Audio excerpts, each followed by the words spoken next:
Good to have you at the house of the Lord on this Sunday morning.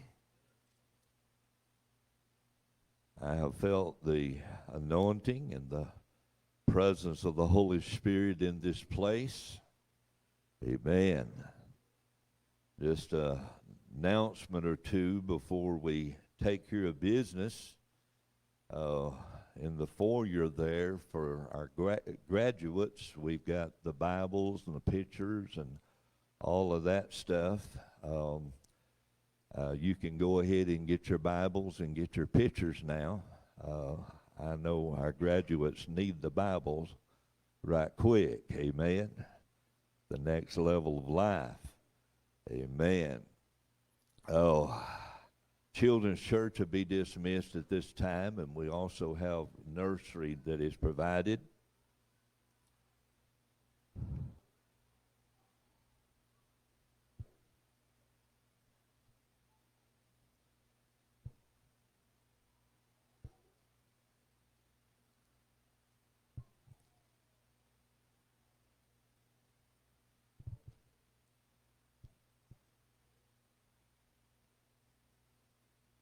Now, if you'll pray real hard this morning, we'll get through this quick. If you don't pray real hard, it may take me a while.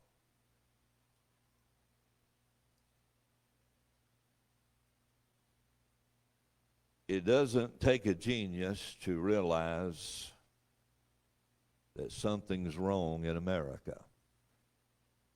Amen? Our government's in chaos. Racism is rampant. Brothers hating brothers.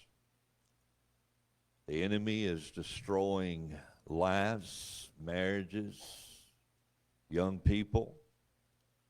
The list just goes on and on.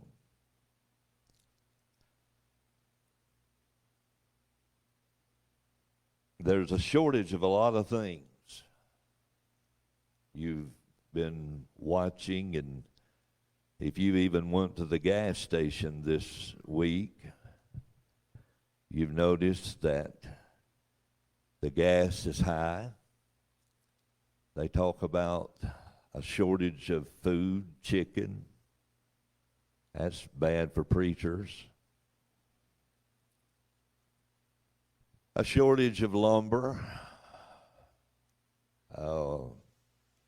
Just the list can go on, and some of the chips and some of the automobiles that they've got for sale, some of the new ones, they can't even sell them because they can't get the chips.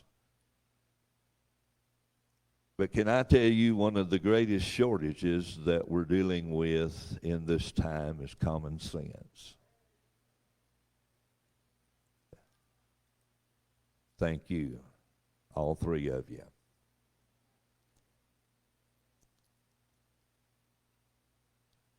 This week, another amazing week. The Biden administration wants to use the term birth mother to replace the word mother. Once again, common sense. Omar says that the U.S. and Israel is guilty of terrorism. And when pressure is put on, Pelosi said no actions would be taken, that she has a right to make her point. I said that to say this: everybody seems to have freedom of speech, except we as Christians. If you were in the service Sunday or watched us online, we dealt with some of this. Understanding that this present day culture wants to silence the church. And I don't know how you feel. I feel like we need to shout it from the rooftop. Buy the truth and sell it not. It's what the Scripture teaches us. So we understand that this world is in chaos. And we understand that there's a critical element that is absent from the daily lives of a lot of people. And I believe that in these last days, we need this element. Could it be that the Holy Spirit is missing from your prayer life? Have you ever prayed in the Spirit?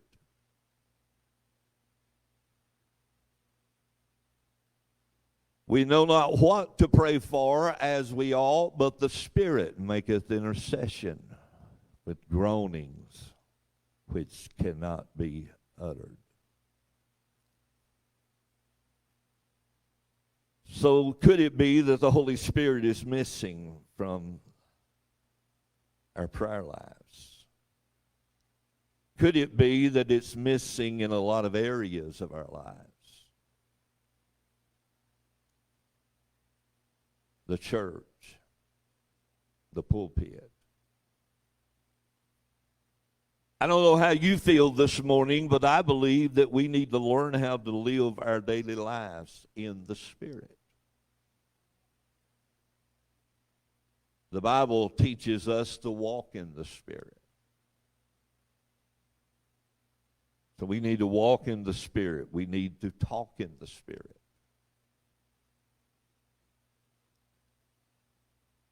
Can I say this morning that there's not a mass big enough to protect us from everything that's going on in this world?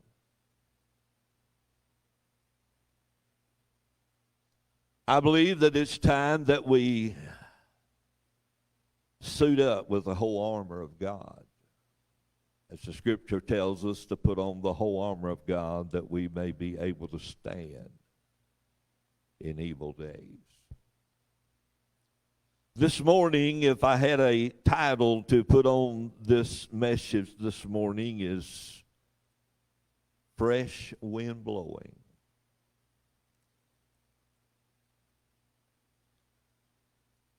In Acts 2:16 through 18. But this is that which was spoken by the prophet Joel. And it shall come to pass in the last days, saith God, I will pour out my Spirit upon all flesh. Your sons and your daughters shall prophesy. Your young men shall see visions. Your old men shall dream dreams. Upon my servants and upon my handmaidens I will pour out in those days of my Spirit, and they shall prophesy. Understanding that Joel prophesied about this in Joel 2:28 through 29. So we understand that there's some things that's going to take place in the last days.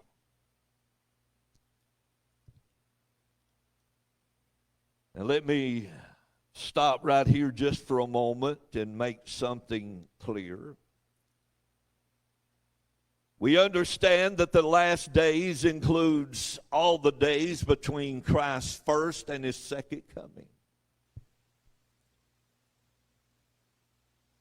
So he said, in the last days I will pour out my Spirit. So let me put it this way.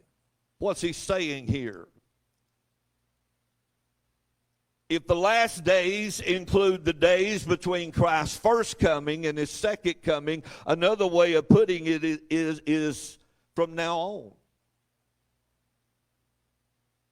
In other words, there's not a stopping place.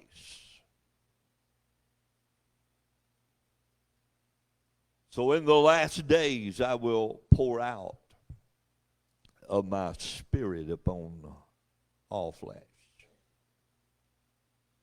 It was at Pentecost that the Holy Spirit was released throughout the entire world. Acts 2:1, when the day of Pentecost was fully come. So we understand that it was on that day that the Holy Spirit was released. The outpouring of the Spirit predicted by Joel, is quoted by Peter, occurred at Pentecost. Ezekiel also spoke of an outpouring of the Spirit in Ezekiel 39:28-29, and his words was, I will pour out my Spirit upon the people of Israel.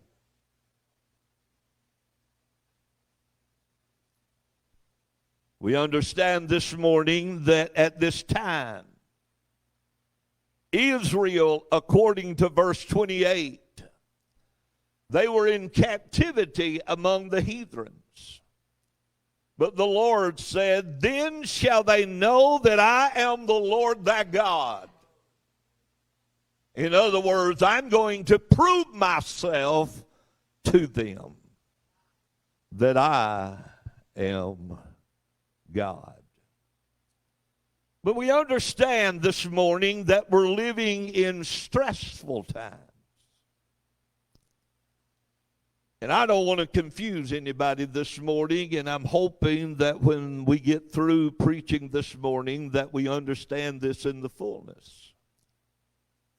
I believe that there's two things that's going to happen in the last days. Two things that are very confusing to some people. First, there's going to be an outpouring of the Holy Spirit. It began at Pentecost. Still happening today. And second of all, I believe that the world is going to become very chaotic.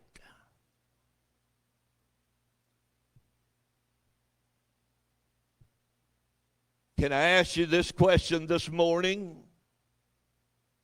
Can you see that the world has become very chaotic? As I preach Sunday, good is being called evil, and the evil is being called good. So I believe there's two things that's going to take place. There's going to be an outpouring of the Holy Spirit, and this world is going to become very chaotic. Can I tell you that if there's ever been a time that we need to be saved by the grace of God, I believe that it's now. If there's ever been a time that we need to be full of the Holy Spirit, I believe that it's in the hour and the day that we're living in right now. This world has become very chaotic. Paul said in 1 Timothy 1:1, this know also that in the last days perilous times shall come. What is he saying? He said, in the last days, dangerous times are going to come. Then Paul characterized it for us. 1 Timothy 1:1-5, what the world would become in the last days. Now, you can read this and open it up and look at it if you want to, but I'm just going to kind of hit just a few of these and show you the characteristics of the world in the last days, according to 1 Timothy 1:1-5. Number one, people will love only themselves and their money. You know anybody like that? They will be boastful. They will be proud. All of this is found in 1 Timothy 1:1-5. They will become scoffers at God, disobedient to their parents, ungrateful. They will consider nothing sacred. They will be unloving and unforgiving. They will slander others and have no self-control. They will be cruel and hate what is good. Did we hear that last Sunday? They will betray their friends. They will be reckless. They'll be puffed up with pride. They will love pleasure rather than God. Notice the last thing that's listed there. They will act religious, but reject the power that could make them godly. So if you want to see the characteristics of the last days, then go to Paul's writing in 1 Timothy 1 through 5, and you're going to see the characteristics of this world in the last days. Are there anybody here that believes that we're living in the last days? Somebody said, I've heard that since I was a child. There's a lot of things I've heard since I was a child, but I want to tell you, if you will line up the Word of God with what you're seeing around the world, it's all coming together. Amen? So we're living in evil days. We should all agree that we're living in evil times. You see, in many parts of the world, Christians are being put in prison and executed for preaching the gospel. Somebody said, well, it's not happening here. Well, it may not be happening in our neighborhood, but we don't know what's coming down the line. Amen. Can I get a witness from somebody up? Amen. The persecution that I believe that the Christians are going to go through as time goes on, if there's ever been a time that we need to be full of the Holy Spirit, I believe it's now. And folks, I want to say something to those that's in this congregation this morning and those that are watching online. If you've been thinking about getting saved, you need to quit thinking about getting saved and get saved. If you've been thinking about moving up a notch and getting closer to God, you need to quit thinking about getting closer to God and start getting closer to God. Amen. I feel something building up here. But in many parts of the world, Christians are being put into prison and they're being executed for preaching the gospel. Let me say that it's very important in these last days that we don't give in to social pressures of this present day culture. Did you get that? Let me put it this way. Don't settle for comfort without commitment. I believe that God wants us to be committed to the cause. Amen. In Paul's writing, he communicated a sense of urgency in the last days. In other words, we don't lose our effectiveness in evil times of this world. Now, understanding this morning that before Jesus ascended to heaven, he said, it is expedient for you that I go away, for if I go not away, the Comforter will not come. In understanding this, you understand that they walked with him. They talked with him. Miracles were being performed by him. Everywhere they went, something was taking place. But the whole time, Jesus was telling them, I'm going to go back to the Father. He had his Last Supper with them.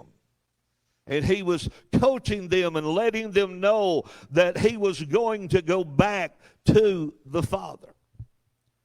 But he said, I will send you another Comforter that shall abide with you forever. I don't know how you feel this morning. I feel good knowing that I'm not in this thing alone.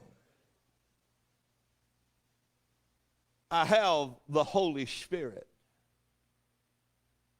But before Jesus ascended to heaven, he gave us this promise in John 14 and 16. He said, and I will pray the Father, and he will give you another comforter that he may abide with you forever. Anybody in this house got that Holy Ghost comfort abiding with you? How in the world are the saints of God going to maintain? I tell you how we're going to do it. We're saved by the grace of God, and we have the Holy Spirit within us. Amen. Note what he said. He said that it may abide with you forever. Can I tell you, on your lowest day, I'm talking about when nothing goes right. Anybody ever have those days? Nothing goes right. Amen. The dog bites you. The wife got mad at you.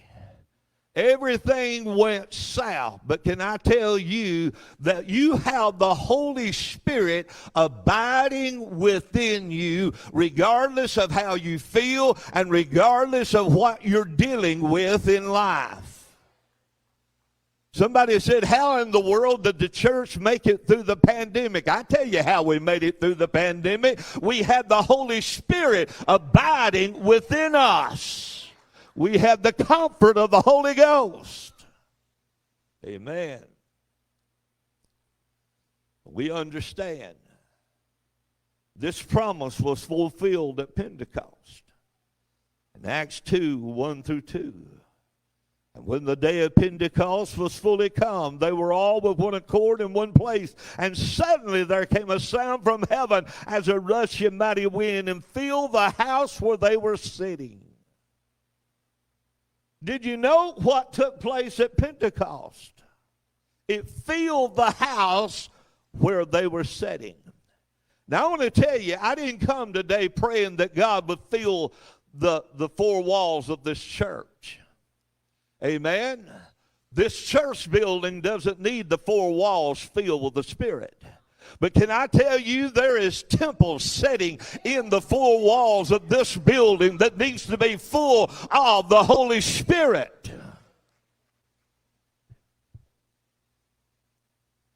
So it filled the house where they were sitting.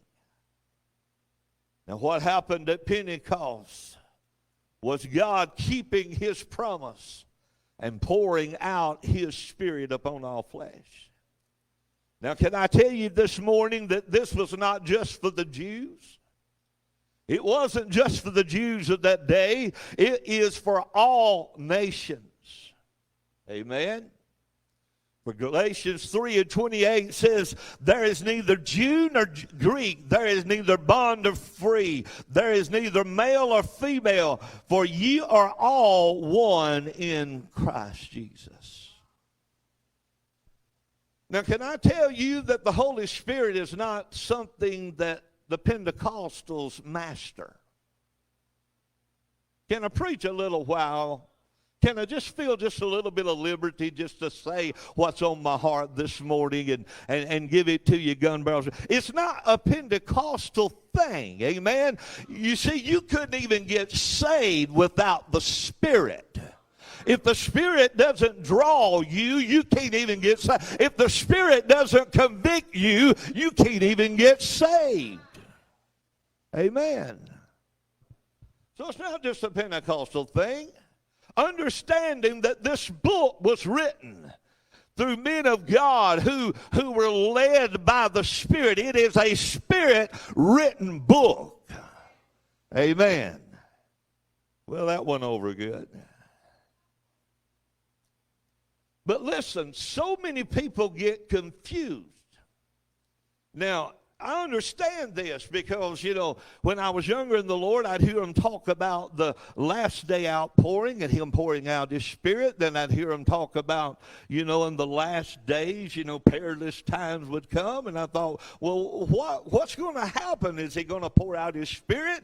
Are they going to be dangerous times in the last days? I want to tell you, I believe both are going to happen.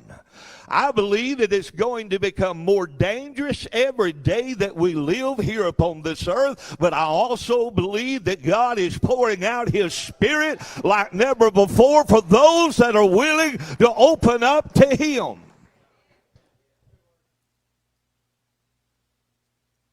So in the last days, evil will come. But in the midst of evil times, God will pour out His Spirit upon all flesh. Never in a time of history have we needed the Holy Spirit as we do today in this evil world. And I want to say something to somebody this morning that's battling.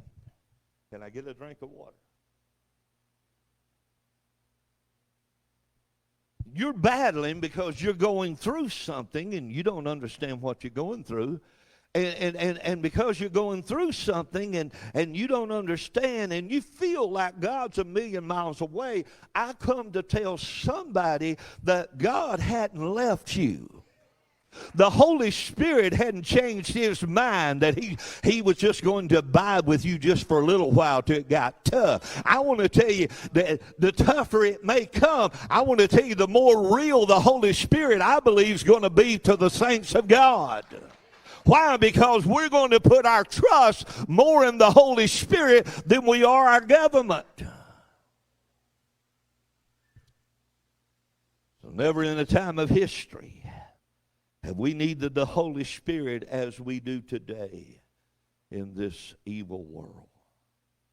So Joel prophesied. Peter quoted it in Acts 2:17. And it makes it clear that in the last days it'll be what I would call mixed days. First, it will be days of powerful witnessing. For Acts 2:16 through 18. Amen. He talked about being a witness. He gave the Holy Ghost. Why? For us to be a witness in Jerusalem, Samaria, and Judea, the uttermost parts of the earth. Right? So if there's ever been a time that we need the Holy Spirit, why did He give us the Holy Spirit? He's given us the Holy Spirit that the church can do the work that God has called the church to do. We will never do the work of the church without the Spirit. Now, I can hear somebody thinking right now, and that's plumb scary. Amen. I was saved back in 1957. I was filled with the Holy Spirit, and I know I better not go there. Amen. I'm thankful that you wrote down when you was saved, when you was filled with the Holy Spirit. But I want to tell you, I want to know what God is doing for you right now. In 2021. See, I don't believe in a God that used to do this and used to do that. I believe the same God that saved me over 40-something years ago is the same God that's got His hand upon me today. And the same God that filled me with the Spirit got me up this morning. And He's the same Holy Spirit that we need in this hour that we're living in right now. Amen. There's going to be a day of terrible calamity in Acts 2:19. Notice this. Now, I want you to stay with me just for a few minutes and we will end. He says in Acts 2:19, He says, and I will show wonders in heaven above, signs in the earth beneath, blood, fire, vapor, and smoke. The sun shall be turned into darkness and the moon into the blood, before that great and noble day of the Lord comes. Now note Matthew 24:29, which says, immediately after the tribulation of those days shall the sun be darkened, the moon shall not give light. So when Joel looked into the future, He saw different parts of the last days. In other words, he saw the nearer of the beginning, and he saw the nearer of the end of the last days. What was going to take place at the beginning of the last days. Now, I don't want to knock anybody's socks off, but some people believe that when the church leaves, the Spirit's going to leave. I don't believe that. Amen, because I believe there are going to be a lot of people that's going to get saved during the tribulation, right? And we're not going to throw rocks if we disagree with that, amen? But I believe the Holy Ghost abides with you forever, amen? And I believe the Holy Ghost, when it was sin, it's going to be here upon this earth. And we're not going to throw rocks. And if you disagree, when this thing is over, when you get to heaven, I'll be there at the gate saying, I told you. But we understand the work of the Spirit is not done. We understand that during the tribulation period, God is dealing with His people. Amen. And I want to tell you, there's going to be a great move of God, but it's going to be different than what it is now. Now, stay with me just for a few minutes. So he looked in the future. Joel, he looked into the future. And he saw that, there was going to be an outpouring of the Holy Spirit. That he saw the end coming and how things was going to begin to develop and begin to take place. He saw what we call the church dispensation. The outpouring of the Spirit for the work of the ministry of the church. In Acts 1:8, and I've done quoted it. You shall receive power after that the Holy Ghost has come upon you, and you shall be witnesses unto me both in Jerusalem, Judea, Samaria, and the othermost parts of the earth. Then in Revelation chapter 1 through 3, we find the 7 churches. But look what happened in Revelations 4, 1 through 2. After this I looked, and behold, a door was opened in heaven. And the first voice which I heard was as it was a trumpet talking with me, which said, Come up hither. Ooh, hallelujah. Come up hither, and I'll show you things that must be hereafter. And immediately I was in the Spirit, and behold, a throne was set in heaven, and one that sat upon the throne. Now, what did John see? See, we saw in Revelation chapter 1 through chapter 3, we find the church dispensation, and the church is talked about over and over and over again. But I want to tell you, you'll never find the church talked about after Revelation chapter 4 other than being in its glorified state. So what happened in Revelations 4 when he said, Come up hither? I believe the rapture just took place. Was you ready for the rapture to take place? I believe the rapture just took place. We just came through the church dispensation. In Revelations 4 and 1, he said, Come up hither. The rapture took place. I will show you things that must be hereafter. After what? After the church dispensation. The 7 churches. It's mentioned through Revelations. Now listen, things is beginning to change. If you didn't hear me Sunday, you go back and listen to it. The Antichrist has not revealed himself, but I believe the Antichrist spirit is well at work right now in this present day culture. Some of the things you're dealing with in life right now is being motivated through the Antichrist spirit. Amen. From this point on, Revelations 4, 1 through 2. From this point on, you find the tribulation period and the reign of the Antichrist. You think it's bad now. With the spirit of the Antichrist at work, you don't want to mess around and miss the rapture of the church, amen, when the Antichrist has full reign. Amen. Woo, hallelujah. So from this point on, we see the tribulation period. We see the reign of the Antichrist. So the brighter part of Joel's prophecy is the outpouring of the Holy Spirit, the ministry of the church to spread the gospel and to be effective. Then the dark part of the Joel's prophecy is what's taking place during the tribulation period. What's going to take place? Now we're a part of that outpouring of all nations being reached with the gospel before the end. This gospel shall go forth in all the world before the end time. I don't know how you feel as you're standing all over this house. I think we ought to give the Lord a good shout this morning.